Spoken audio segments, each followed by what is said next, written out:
What are we even watching? Okay, Acolyte, episode 2. I showed my idiots. Let's go.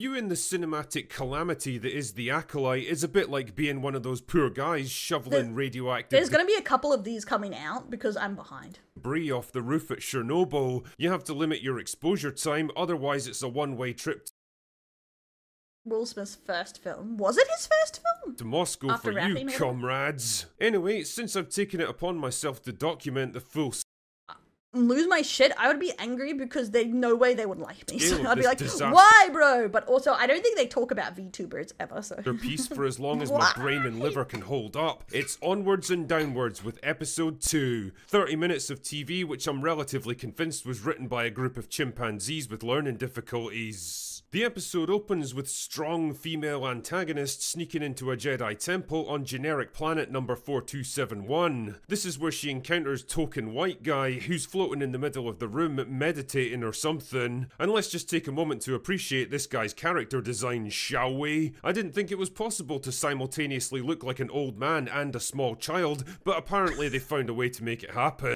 Yeah, why does he have a huge receding hairline but also looks like a baby? Oh, so we're still. Oh, that's so interesting.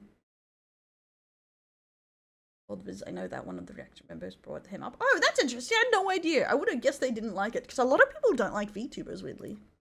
We also learn later in the episode that token white guy's been here for more than 10 years and hasn't spoken a word to anyone that whole time. So, like, has he just been floating here in the middle of the room for a decade? How does he eat, or sleep, or take a force dump?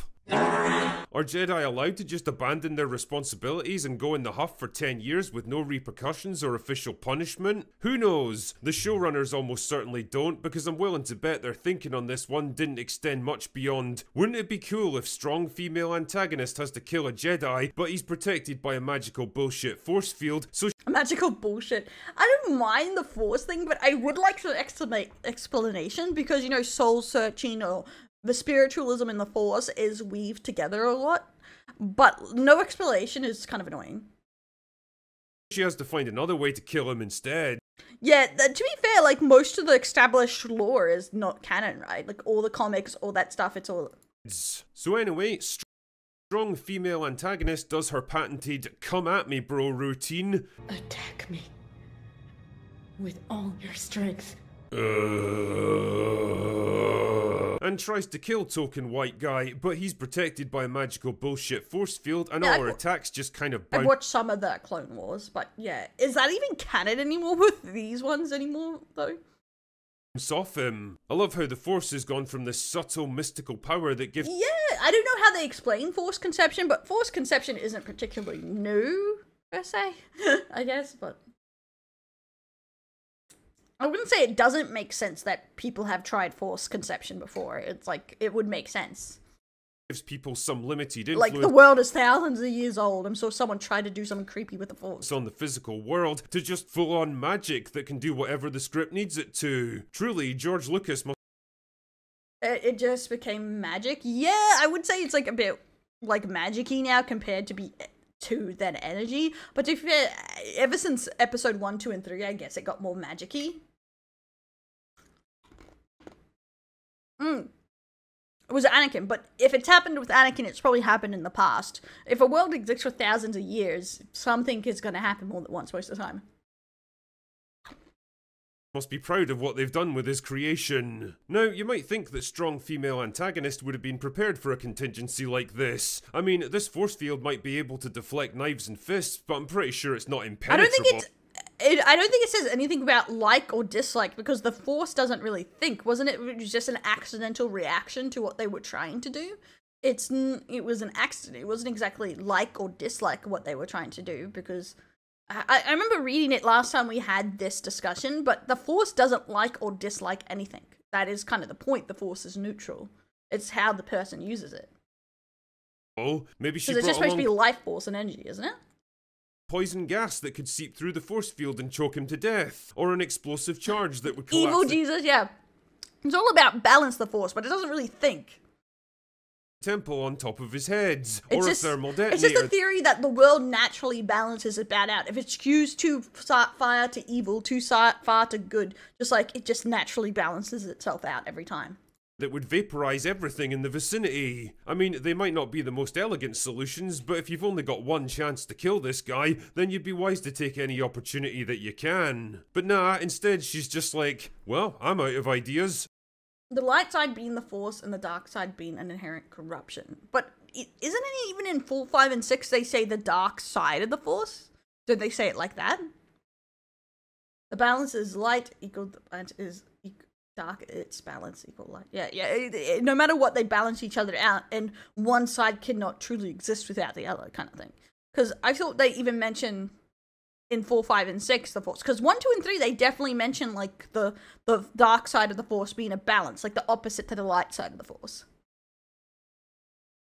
I chose Luke to equalize it once again. Yeah, exactly. It's kind of like he's just a natural equalizer that.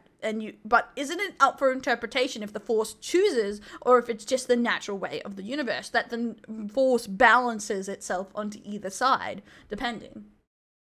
The Force, it's wide gray. Exactly. And runs away. This is where we hook up with strong female character number 1 and Squid Game guy, who get word of the assassination attempt from strong female character number 3 and set out to investigate. Meanwhile, strong female antagonist meets up with discount Ezra Miller, which I realise is a misleading name since it implies that Ezra Miller has any intrinsic value to begin Wait, yeah, that's not Ezra Miller. with, but hey, at least he got there first. Anyway, discount Ezra Miller's killed the owner of a local drugstore and taken over the But that just corrupts them onto the dark side of the Force. It doesn't mean they're not the dark side. It's the same thing. It corrupts the body, but the Force can corrupt the body in any way. We just may not see it. Because you can use the Force in different ways onto your body, but it doesn't mean it's not part of the Force. It can corrupt you, but why does it corrupt you? I don't really know if they go into the specifics of it. place. Because Palpatine didn't have yellow eyes when he was a Sith until he was hurt. Because Anakin also didn't have yellow eyes, did he? When he was Vader. But he did get evil looking. Why? Don't know. But if your intention here is to operate covertly, then killing a local businessman and stealing his shop probably isn't the best way to go about it. I mean, people generally come to know local shop owners because they're an important... But in 3, he is hurt. When does they mention they were disguising himself? Because... Ah. Interesting. Because, what's his face? Who was his apprentice before?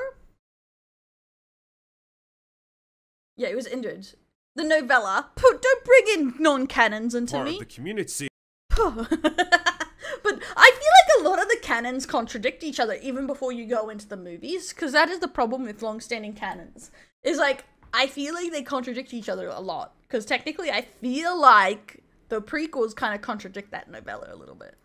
And if one of them was to go missing suddenly, then I'm pretty sure they'd start asking questions. And the first person they'd ask is the random arsehole that's suddenly squatting in his shop. Anyway, those are questions for a different show. A show Welcome in, Frosty. Yeah, Fun imagine actually answering. This was another thing I disliked about the Obi-Wan show, is that a lot of things happened without a lot of explanation or reasoning. Functioning adults who actually understand cause and effect, and that's not what the Acolyte is about. So anyway, discount Ezra Miller gives strong female antagonist a poison to kill token white guy, since weapons apparently don't work on him. Now, at first, I have to admit that I thought this was a good idea. Maybe it's some kind of airborne pathogen that his force field can't protect him from, or acid strong enough to melt his fake beard off. But nah, it's just actual poison that he has to drink. Well, that's definitely shite. Yeah, like, how are they supposed to make him to drink it if he can't get close? That makes no sense. I don't think you really appreciate a breakdown on the Acolyte episode 2. the dimensions of this particular problem, discount Ezra Miller. If she can't physically reach him, then she can't force him to drink the poison, and so the mission's a bust. So if we're assuming that he knew she was gonna need that poison, which is why he took over the drugstore, then why the hell didn't he give this to her on her first attempt at killing this guy? Why did he wait for her to fail and then come back for more help? Honestly, I do kind of agree with that if the original writer isn't involved, but to be fair, if you take that in mind, that means nothing past Devil May Cry 1 is canon. Because the original creator of Devil May Cry wasn't involved. It's an interesting concept, technically. Like, when depends who you take it. But with a lot of books, you take, if the original writer isn't involved, it's not really canon. Like, per se. Isn't that just putting a massive target on your back? But that's okay. You can still enjoy them, and they can still be good, but it's just not original canon lore, I guess. Female antagonist has read the script already and knows that everything's going to work out fine. Now, you might think that if there'd been an assassination attempt on the local Jedi by someone who's already murdered at least one Jedi Master, it would make sense to beef up security around the temple, lock the place down, have armed guards stationed at every entry point, maybe even move Token White Guy to a more secure location. So it was refreshing to see that they did absolutely fuck all in this. It wasn't actually until the prequels in 1, 2, and 3 that he actually had way more control, and a lot of people said they fucking hated the prequels when they came out. So, yeah. I'm 100% saying that it's not quite Lucas canon, but it doesn't mean it's automatically great, because not everything George Lucas did was great. And that's why I do believe sometimes writers need someone to tell them that their ideas suck sometimes. Because that's how you get great idea, is building, you know, getting told, oh, that's not great, and then you build your ideas. Case, and the only thing that was beefed up around here was this body positive individual. You know, I seem to recall reading that Jedi practice intense mental and physical discipline, training their bodies and minds to the very peak of their capabilities to give themselves the best possible chance in the event of armed conflicts. The thing is, mental and physical discipline are not words that come to mind when I look at the big lad here. No wonder Token White Guy lives in a force bubble for 10 years. The only thing I'd trust this guy to defend me from is an all-you-can-eat buffet. Are we really nitpicking an overweight Jedi? Really? That's the nitpick here? Well, there's a fat Jedi. What the fuck? I didn't know all Jedis had to be thin. Yeah, going a little bit hard. I did say, that's why I said I did, with some of his others, he could be a bit biased sometimes. Why? I do find it very odd that a lot of these, like, anti-woke places, they really go hard on hating fat people for some reason. Like, I see a lot of them like that. So Squid Game guy and strong female character arrive at Why would they be in peak physical condition? And why would it be in our version of peak physical condition? Next to, they're keepers of the peace in the current, before the end of the Sith. They weren't involved in politics or that much fighting. They are not fighters. That is not their main cause. They are not military. Like, they even mention in, like, the prequels when with Yoda and stuff that they are getting more involved when they really shouldn't be. They shouldn't be involved in a lot of that stuff. Temple, but they're too late to stop. But to be fair, I'm not 100% sure when the fuck this is set. I haven't been told. I haven't looked it up yet. Strong female antagonist who slips inside completely unopposed because everyone in this episode is retarded and gives Token White Guy the poison. And he's like, well, guess it's time to die then, and promptly murders himself. Oh man. Oh god, oh man. He does not fucking murder himself. What the hell? Yeah, then why would they be fully keepers of the peace? Because they even mention that the Jedi is kind of more like religion and about certain things. They're not actually supposed to be involved in, like, a lot of things. Yeah, exactly. They weren't what we see in 1, 2, and 3. Because even in 1, 2, and 3, they mentioned they are only now getting super involved. And they would never normally get involved in any kind of military kind of thing. So that is something to keep in mind, 100%. But I don't think there should be, like, a lot of military guys may not look like they're in peak physical condition. It's like saying all cops should be buff. They aren't. Damn, man, thanks for the follow. But next to, we're thinking modern peak physical condition too. Because, like, he's not buff. This Jedi isn't buff, but he's lanky. He's well fit. He's fit enough, and it really depends also what kind of Jedi you are. It's like saying Yoda should be retired because he's old and crippled. Involved, but largely in the sense of being diplomats and mediators. Exactly, they're more mediators. That's like, they're not involved in, like, the military or soldiers or anything that would be physically demanding, but welcome in. They're all just average builds or old men. Exactly, exactly. That's why I think the idea they would be in peak physical condition is kind of silly. Throw Yoda, I know you're one of the most powerful Jedis, but have it go in the bin. You're not in peak physical condition anymore. Get the fuck out of here. I genuinely don't understand what just took place here. Like, if token white guy places so little value on his own life, then why did he even resist strong female antagonist earlier? Why not just let her kill you? Jesus, even Carrie-Anne Moss got to put up some kind of fight, but this chump just agrees to die without even a whimper. Oh yes, that's shite. Fuck Did off, they- token did white they- guy, and take your stupid Does 1970s he even explain anything or himself or why? hairdo with you. Anyway, with their mission complete, you'd think it would make sense for strong female antagonist and discount Ezra Miller to get off the planet as That is quickly so as possible. stupid. I hate when they don't do that in shows. After all, they've done what they need to do here, and the Jedi are clearly onto them now, so there's no reason to stay here a second Sorry, I'm laughing at that. Yoda, you have your head looks like a brain from the wrinkles. It's time to retire. longer. But because everyone in this Weird. episode is retarded, they decide to hang around in the vicinity of the crime scene for absolutely no reason, which gives Squid Game guy and strong female character a chance to catch up to them by tracking the poison back to the only drugstore in the area, which discount Ezra Miller is conveniently still living in so that the rest of the plot can happen. Fuck. You'd think at this point they would start to investigate what common factor links the two Jedi victims, like a past mission that they went on together, for example. I'm no expert, but I'm pretty sure that's basic police procedure when dealing with serial killers like this, trying to understand what connects the victims. Anyway, this is— Well, no one said they had to be spawn.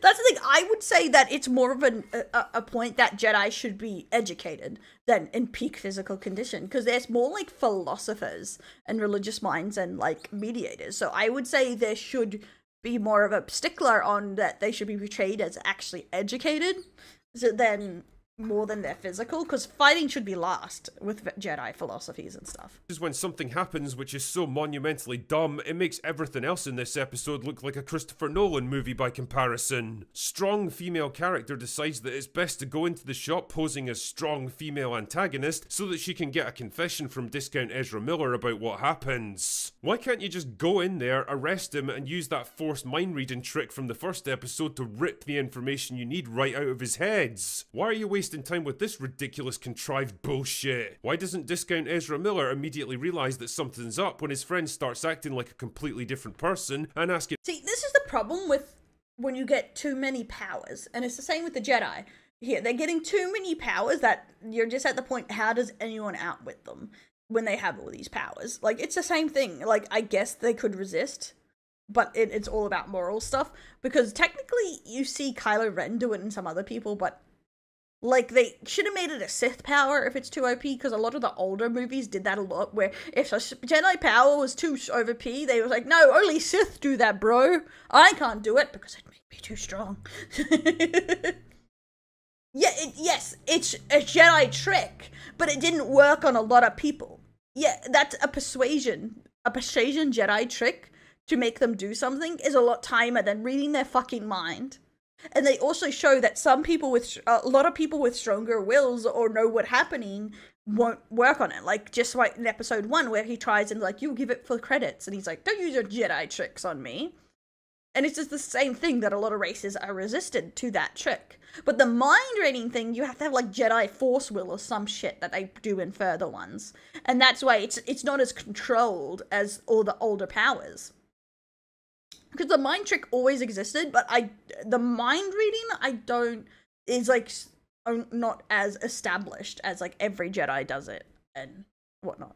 and probing questions about stuff that they both already know. Why does nothing in this show make any sense? The thing is, this is exactly what dumb male characters suggested, and it was played off as some ridiculous plan and shot down immediately by strong female character number 2, when in reality it was a much more logical and reliable way of getting the information they need. Anyway, so the gang spring their idiotic trap and Squid Game guy gets into a martial arts battle with strong female antagonist, because that's apparently how fighting gets done in Star Wars now, and then she escapes by knocking some dust in their faces. Okay. Full retard, man. Yeah, sure, let's go with that. And strong female character tries to stop her with a stun gun but misses for some reason, like she's really conflicted by this whole thing. It's a stun gun, you fucking moron. It's designed to stun people with a— Yes. Okay. The thing is, like, I find this, like, a lot of the, like, I feel like the failed Disney shows can come down to the plot happened because it had to happen, or they got away because it had to happen. This happened a lot, like, even them almost teleporting. Like, Leia got captured because Leia had to get captured, and it just didn't make much sense. I feel like force healing could have been a thing if you would have pointed out that you have to train or something to be a force healer. You know, they're specialists, you know, like with doctors and everything. Like you have to be a specialist force user to, like, focus on healing or some shit. Like, that would have been easy to do it. But, like, no, everyone just has it as a super special power. About harming them. You're not being asked to kill her. There's no moral dilemma to any of this. Just stun her, apprehend her, and then pick up the pieces later. But instead, she lets her go so that the rest of the plot can happen. Son of a bitch! Then strong female antagonist links back up with discount Ezra. That's the thing too, I think them not mentioning how strong is, that seems stupid, but we as the viewers don't know how much that gun hurts or what it could do, because they don't fucking tell us shit, which sucks, but yeah, it could be a bit of a nitpick there. Miller and decides to trust him again despite the fact that he told the Jedi their entire plan and has definitely compromised their mission beyond any hope of completion because everyone in this episode is retarded. You know, they say that characters are only as smart as the people writing them, and I think the Acolyte is a perfect demonstration of that. Nobody in this show acts with didn't he, like, sacrifice his life or something? Wasn't that he put his life force into her, not really healing her, just bringing her back to life by sacrificing his life force? Didn't his mum do that for him too? Didn't Leia do it for him or something? I don't know. Anything I can't even remember. approaching common sense or logic. It's been People too make long. completely incongruous decisions that actively work against their own interests for no other reason than to keep this absurd parody of a story trundling forwards. The problem with a murder mystery plot is that you actually have to build up and maintain. Yeah, I guess the thing is, when it's not trained for it, it kind of doesn't feel rare. When your characters can just kind of do it. But I guess that's the thing. A lot of Kylo Ren is a bit of a mystery, right? We don't, other than Luke tried to kill him, we don't know how long he really trained. A mystery to keep the audience invested, and it's instead of falling from the dark side. But that is the thing. It was all a lie. That's the thing. It's not something known to do. And as they mentioned, it's a Sith power. Even Kylo Ren doing it is a Sith power. But Palpatine says he can teach Anakin how to save her life. He just never does because he's an asshole. He just doesn't want Padme to die. And in some of the theories, it puts out that Palpatine was the one who killed Padme because it says her life force is draining for no reason, and some people meme that she died because of her heart broken, but some people's like that it's very likely that maybe Palpatine siphoned her life force because she had to die, because he would never be a true Sith as long as Padme died. It didn't die, kind of thing. As Padme lived, he would never have been a true Sith. But that's the thing. He never said it didn't exist. It just he never taught him how to do it. I don't know her force healing. I just know that I'm talking about Kylo Ren giving up his life to save Rey. That's the one I'm talking about here. That it's not exactly shown to not exist. We just don't see it happen. But a lot of people assume Palpatine just lied about it being possible, which made the most sense at the time. Pretty difficult to do that when every character spills their guts about everything that's happening at the very first opportunity, and all the major players are so completely boring and unlikable that you don't even care who lives or dies anyway. Everything about this episode is idiotic, childly simplistic, and so badly implemented that it's not just ham-fisted, it's sausage-fingered and bacon-wristed.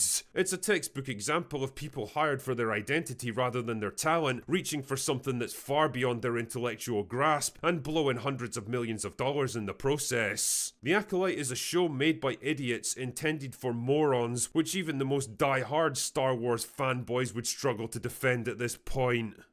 Anyway, that's all I've got for today. Go away now. Okay, my only problem with that is that slight jab, as they were hired for their identity, so a very light finger jab at oh, they were hired because of their race and that's why it's bad. It's bad because it's written like dog shit. Like, there's like 10 people involved in script writing, and all these scripts sucked. It sucked because no one gave a shit. It's not just because a woman's in charge or XYZ was hired. It's just because it's trash. It was written like trash, made by people that just don't give a shit about it.